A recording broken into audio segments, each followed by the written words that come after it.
Tonight, we are starting a new series, Esther 1, which 5 I have through chosen 7, to call The Spirit of the Women. And when in these days the were Bible completed, the um, king made a feast. and of course, we're starting all with the people the who were book of present, Esther, in Shushan the palace, And both I great and originally small, was 7 going to call it days in the court of the garden spirituality of the and the king's women of the palace. Bible, but There were the curtains word of white cotton and spirituality wool and and the hangings of understanding of violet, spirituality is fastened just with all cords of over fine linen and purple to silver rings and it's all pillars of over marble. everywhere, The and there's so couches many were of gold and silver understandings. upon a pavement of I marble. just chose to And call the this the carpets spirit were of the fine women in the white Bible. linen and silk. And of course, we And will they get gave the into guests drink spirituality, in vessels of but gold, the the spirituality vessels being kind of different how we from understand one it. another. So And I have some royal definitions, wine was in abundance, and according to the I generosity. just thought we would of go through the these king. definitions, and we can keep them in mind as we study. The spirit can refer to the essential being of a person, which is the source of their feelings, will, and insight. Spirit is a force within a human being thought to give the body life, energy, and power. And of course, here we refer to the spirit as God. And we, many will say it's spirit is enlightening me instead of God, but it's the same thing. Okay. Spirituality usually involves the belief in a higher form of intelligence or consciousness running the universe. Spirituality is the shorthand term used in Western society to talk about a person's relationship with God. So we'll just keep all this in mind as we meet all of these women that we're going to study. Okay. All right, a little history. The story of Esther actually takes place in Persia, or what we know as Iran. All right, and it's 520 BCE. And the Jews had been taken captive by the Babylonians, which the Babylonians had conquered the Jews and Israel before the Persians. But so they had been taken captive by the Babylonians and moved, I mean, physically moved. They just took them from Israel to Babylonia. Okay. Now, the Persians, the Persian Empire allowed the Jews to return to Israel, but many did not go back. And why? Because they had become acculturated, so to speak. They had married others in the area, so many just did not go back. And that is the case that we're talking about, the Esther and the Jews in this story. Okay, and I just thought I would put this map in here, which is modern day. Okay, but it just to show, okay, the story of Esther took place over here in Iran, and as you know, Iran is Persia. That's we refer to. Sometimes nowadays we refer to Persian. I know there are Persian restaurants and whatnot, but it is Iran, the same thing as Iran. And I also thought the map would be useful just to understand and see and help what's going on today. Now you see over here, this tiny piece of land over here on your left, Israel, and just compare it to all the rest of the countries in that area. And so I thought it would be just a good idea to show this and point it out. Okay, now let's talk about the status of women. The status of women is what we know about ancient Israel also. It carried through for many years, and of course, much of it was still retained, even in our society today, and some of the Middle Eastern societies. So, and that is the influence of the Bible. So women had no status. They had to be supported by men, as there were no other means of support except to marry. It wasn't like our world. Women couldn't go out and get a job to support themselves, because there just was no way. However, women did work, okay, but they were but they were kept by men. And in this story, it's the king. And this king, most women were concubines, okay, and that word part doesn't belong there, but concubines, which is almost the same thing as a wife, similar to a wife, but um, but no status even within the man's world where they lived. Okay. And they were kept by a man, okay, with a group of other women, concubines. And these, concubines served many purposes. You'll see where Esther, the king gives Esther 7 maidens to wait on her and whatnot. Others worked in the field. I mean, they did hard work, as we learned in the book of Ruth. So just keep in mind that that's what the status was. And of course, if you were beautiful, you might be the king's wife, but you would be subject to his beck and call. Now, that's not just the king. That would be any man who has his group of women. Only the kings, if the king chooses and finds favor with a beautiful woman, then that woman will become the wife, okay, and she will have all the blessings and stuff, and material things, but of course she will still have to be subject to his beck and call.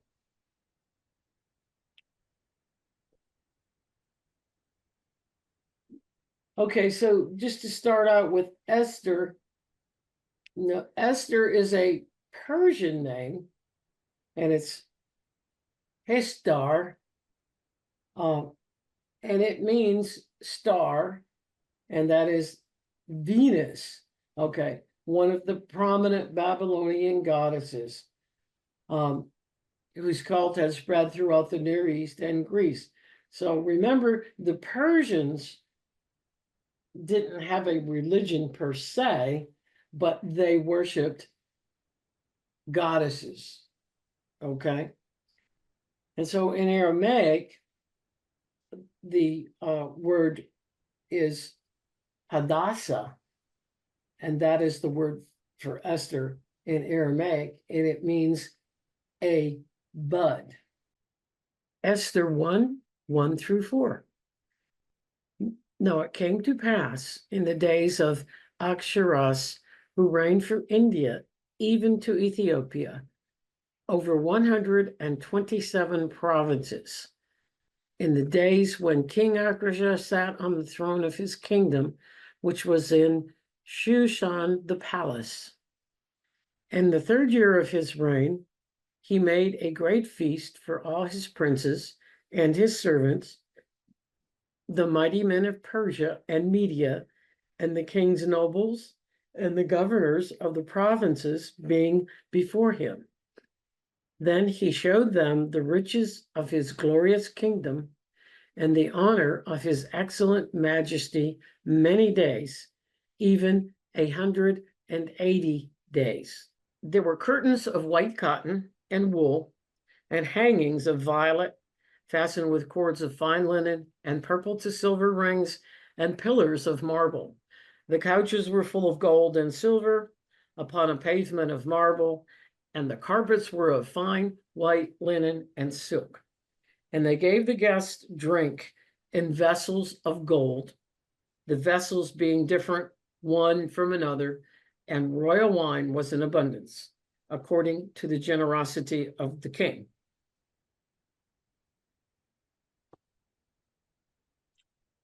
And the drinking was according to the law. None did compel, for so the king had commanded to all the stewards of his household that they should be according to every man's pleasure. Also Vashti, the queen, made a great feast for all the women in the royal house which belonged to King Ahasuerus. On the 7th day, when the heart of the king was merry with wine, he commanded the eunuchs, Bithta, Rabbana, Bigtha, and Agatha, Barash, Zethar, and Karkash, the 7 eunuchs who served in the presence of Ahasuerus, the king, to bring Vashti, the queen, before the king with the royal crown, to show the people and the princes her beauty, for she was fair to look upon. She was the prettiest of them all. All right, so let's take a look at what was said here. Now, what was drinking? Okay, it was a law, a very strong tradition that during wedding feasts and banquets, it was required to drink until all the men were drunk. Now, this, but the king, all right, see, the king was like God. The Persian king was like God. And so he's the only one that could rescind that rule. And so when it said back there that none to compel or something, it just meant that the people that came were not required to get drunk. They were they could drink however they wanted. And the big deal was that the king was the only one that could rescind that rule. Okay. Now, let's talk about eunuchs. Okay. Eunuchs were entrusted with the care of women in the royal palace. Most of the eunuchs were men who had been castrated, though some of them were born eunuchs, that is, without the usual sexual powers and characteristics of males. So eunuchs, the king obviously could trust the eunuchs not to, forgive my words, not to mess around with the women. And so that was customary, that all the women that the man had who were concubines were entrusted to the eunuchs, and therefore they could not have sex, they could not get pregnant, and that was the way of it. Okay.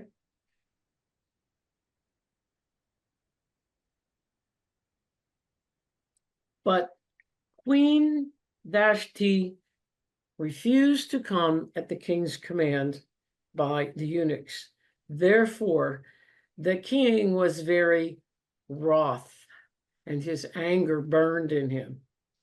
Then the king spoke to the wise men who knew the times, for this was the king's custom. He discussed matters in the presence of all who knew law and judgment. And those who were next to him were all these guys, okay? The 7 princes of Persia and Media who sat in the presence of the king and were seen before him at the gate of the royal palace. And he said, "What shall we do to Queen Vashti according to law? Because she has not performed the command of King," here we go, George, Ahasuerus by the eunuchs. Okay. Now, so we have the queen. The queen was was fair. She had been selected by the king, but Queen Vashti was mindful of her dignity as a queen of the world's largest and most powerful empire. She refused to lower herself and to act as an entertainer in the presence of provincial governors, princes, and servants. Now, the kings back then, that king, all right, again, the status of women, they would demand, and they would demand that the whomever they called, whatever woman they called up there, in this case it was the Queen Vashti, they would many times require them to do striptease, to dance around and show them off. All right. So Queen Vashti said, no, she did not go to the king. She was not going to do that. Now, understand that anyone who opposed the king and anyone who entered into the king's space or whatnot could be killed. Okay, that was the nasty, horrible part of that kingdom male-dominated thing. So Vashti stands as the greatest example of chastity and dignity. For centuries in the Near East, women were considered inferior to men. They were presented to honorable guests and princes, and at times were asked to act as striptease dancers at banquets. And Vashti would not have any of that. Go ahead, George. And Mukan said before the king and the princes, Vashti, the queen, has not done wrong to the king only, but also to all the princes and to all the people that are in all the provinces of King Harshash. For this deed of the queen shall reach all women, so that their husbands shall be despised in their eyes. They shall say, King Harshash commanded Vashti, the queen, to be brought in before him. But she did not come. Even this very day, the princes of Persia and Media, who have heard of the deed of the queen, shall tell it to all the king's princes. Thus, there shall be much contempt and wrath. If it please the king, let there go forth a royal decree from him, and let it be written among the laws of Media and Persia, that it may not be altered, that Vashti the queen is to come no more before King Ahasuerus, and let the king give her royal estate to another who is better than she. And the king's decree shall be proclaimed and published throughout all his empire, for it is great, that all wives shall give honor to their husbands, both great and small. And the saying pleased the king and the princes, and the king did according to the word Mukon. And he sent letters to all the king's provinces, and to every province according to the writing thereof, and to every people according to its own language, that every man should bear rule in his own house, and that should be published according to the language of every people. Sound familiar? Mm. Okay, we're into chapter 2 now. After these things, when the wrath of King Ahasuerus was appeased, he remembered Vashti the queen and what she had done and what was decreed against her. Then the king's servants and his ministers said to him, "Let there be beautiful young virgins sought for the king, and let the king appoint officers in all the provinces, that they may gather together all the beautiful young virgins to the house of women, to the custody of Haggai the eunuch, keeper of women, and let their things for purification be given them. And let the maiden who pleases the king be queen instead of Vashti." And the thing pleased the king, and he did so. All right, now that's going to be the lead up to next week.